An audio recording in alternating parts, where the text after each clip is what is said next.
Hello, scientists. I hope that everyone is having a great week. This week's Science Club topic will be magnet rescue. And special thanks this week to Miss B at Mad Science Dragon at Johnson Elementary. She was an advisor on this project, and she was so generous with her time to help us get this one planned. So shouts out to her and the wonderful things she does at her campus.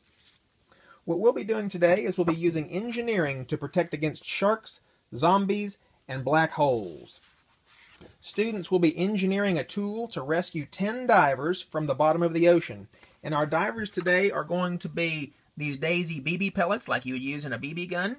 And our ocean will be our plastic shoeboxes. So each team will have 10 divers that are marooned on the bottom of the ocean in their tanks. And the rules of the challenge are the divers will get moved from the ocean to the land, and the land will be our styrofoam plates here. The second rule is that hands cannot touch the divers.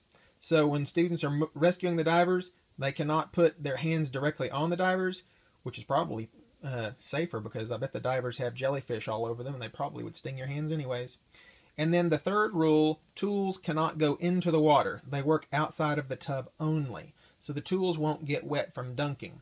If a tool gets wet from the diver coming out and rubbing up against it, that's okay, but the tools themselves will not go into the water. And we can tell students that that will keep the ocean from being damaged environmentally by our machinery that we're using to rescue our divers, if they're curious about that. Don't forget to reinforce the engineering process with your students.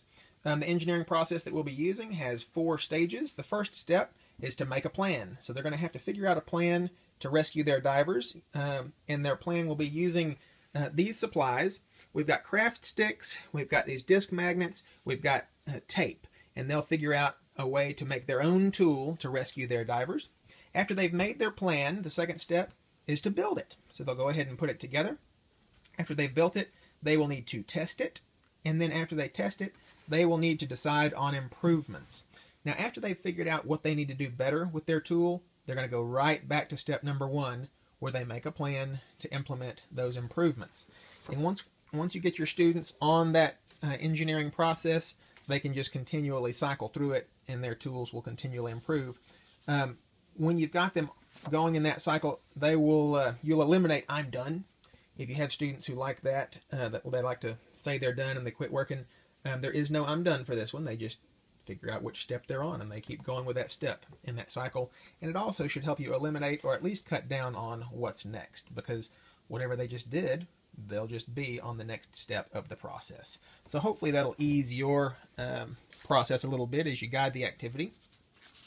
After a successful rescue, whenever they have rescued all 10 of their divers, it's time to add a challenge. And what I'd like to do is I'm going to pull my students aside, and we're going to have a meeting about the challenges to explain it. The first challenge will be a shark. And our sharks are going to be magnets that are floated in these little condiment containers, and they're just going to float right on the surface of the water, so that whenever their tools get too close, the shark's going to come over and attack whatever divers are coming up. So teams are going to have to work together to keep the shark distracted while they rescue the divers at the other end of the tank. After a successful rescue from the shark, the next challenge will be adding a black hole. And the black hole will be the same magnets, just sunken in the bottom of the tank. So with those on the bottom, if they get the divers too close to the black hole, they'll get sucked in and they'll have to start the challenge over. And then after a successful rescue from the black holes, the last one will be sprinkling in the zombies. The zombies will be the paper clips, and they will get tossed in right on top of the divers, and the students will be challenged to rescue the divers. Students do not rescue the zombies. If they rescue a zombie, it will lead to an outbreak, and they will have to start the challenge over once we have evolved back to humans. At the end of this lab, if you've got any leftovers, save those leftovers, please. If you've got bent up paper clips or broken sticks, you don't have to save those, but save what we have left. Wring out towels if you got them, and hopefully in the next video I'll spell towels correctly. But wring those out so they don't get everything soggy in storage. And then the kids can have a magnet each. If their tool has one magnet on it, they can take their tool home. But if they don't take their tool or they leave magnets behind, go ahead and save the extras, and we'll use them in the later labs. And then also, I'm going to be working in groups of 2 to 3 kids. You can decide in your club what's going to work best. And after working, they may need a clue to put the tools under the tank. And you can give hints and help as needed, especially with the younger kids. But the magnetic field that we'll be using with these disc magnets, it won't be strong enough to reach from the side all the way to the middle of the tank, where hopefully your divers are sitting. But they won't know that initially, so you may have to tell them to put those tools under the tank to access the divers.